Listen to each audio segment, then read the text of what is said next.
These words gonna cut me down. Gonna stand up, gonna jump the mountain. I am brave, I am bruised, I am who I'm meant to be. This is me. Look out, you see I come. And the marching on to the beat I drum. I'm not scared to be seen. I make no apologies. This is me.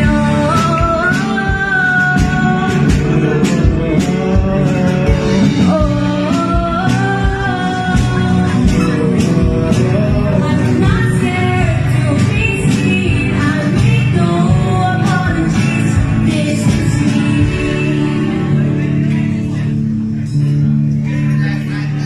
Tamad, walang kwenta, hindi karapat-dapat yan. Mga salitang ilang ulit ko nang pinapakinggan, hanggang tumatak nga sa aking isipan. Siguro nga tama sila. Eto lang ako at walang maibubuga. Dismayado sa sarili at kawalan ng tiwala. Mga bunga ng mga salitang sa akin pilit na nakakubli. Bunga ng mga salitang sa akin nasa sarili. Ang tanong ko sa aking sarili, sa akin, ano bang mali? Pagdating na munang araw ng pasukan ay nagsilbi ko dyan sa aming pagsisimula ng pagkikipagsamalaran sa aming magiging bagong tahanan.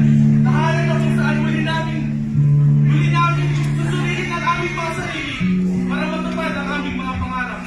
Pero sa araw na rin yun, maraming bagay na nasa isip. Iniisip na kung ano ang gagawin, tinatanong mga sarili kung kaya ba ba namin. Iniisip kung paano malalagpasan ang mga nagbabadyang pagsubok na darating bilang mga sundalong naligaga sa digmaang paparating. Pero alam namin sa aming mga sarili na ang taong ito ay ang taon na kung saan kailangan namin magsumikap. Magsumikap at magpursigi. Dahil sa taong ito magsisimula ang unang hakbang sa pagdamit ng aming mga pangarap. Pangarap na bumuo sa aming pagkatao. Pangarap siyang dahilan kung bakit kami natin ito. Aalis at babalik araw-araw. Daladala ang mga inaing sa dalawang tahanang sa ang isipan ay naglalaban. Sabagat lalaban hanggang sa dulo ng huli, sa araw at gabi, at sasabihin, ito na ang araw.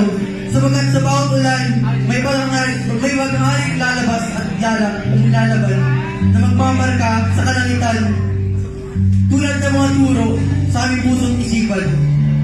Mga numero, mga markang numero lamang sa mga hindi batayan sa pagiging mamamayan sa ating inang bayang Pilipinas ang ngalan.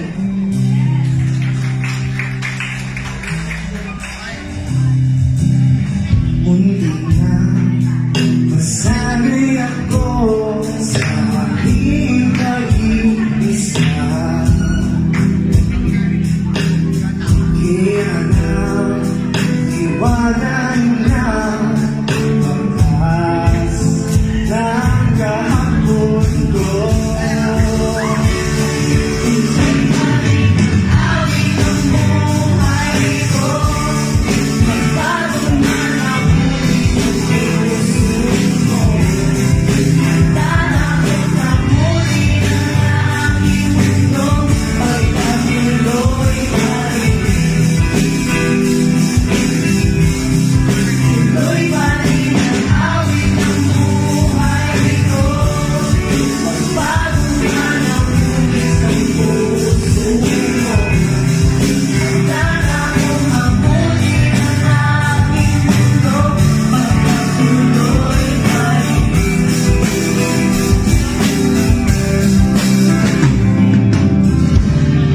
Bilang sa pag-aaral, meron tayo sa pagkakakihan para laban ang mga bagay-bagay na nagdudulot sa ating labis na kahirapan.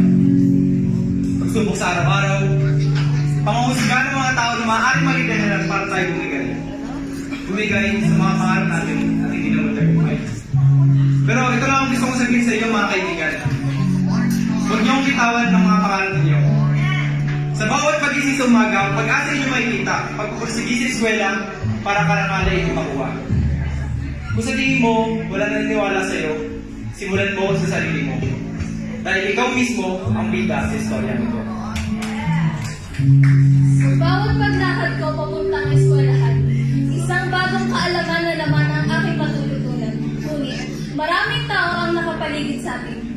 iba pa ay iyong kalaban.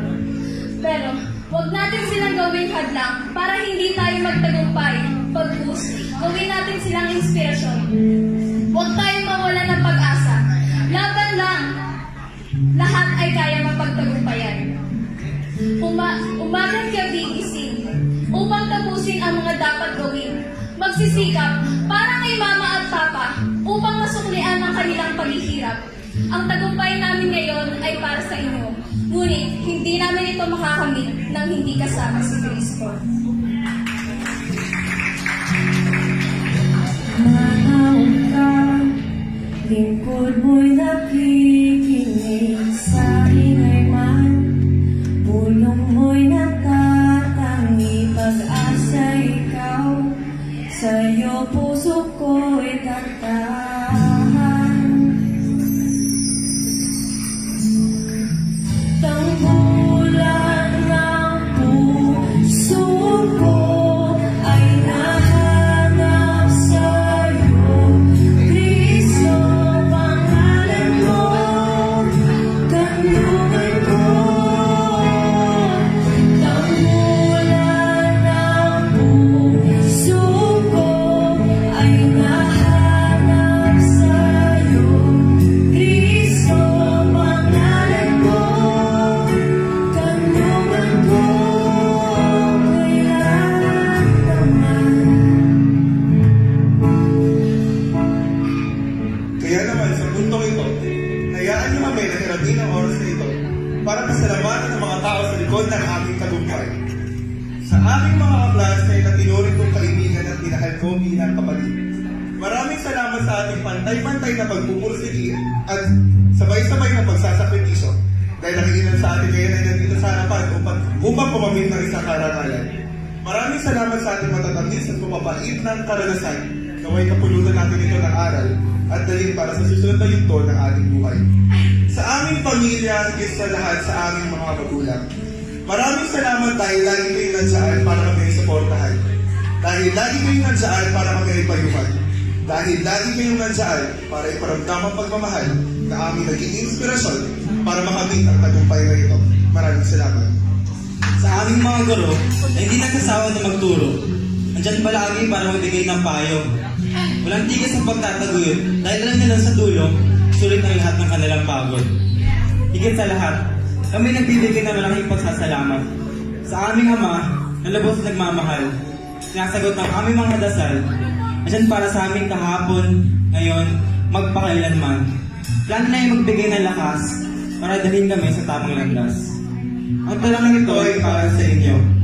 Kami nagpapasalamat sa pagtitiwala niyo. Kung di dahil sa inyo, wala kami dito.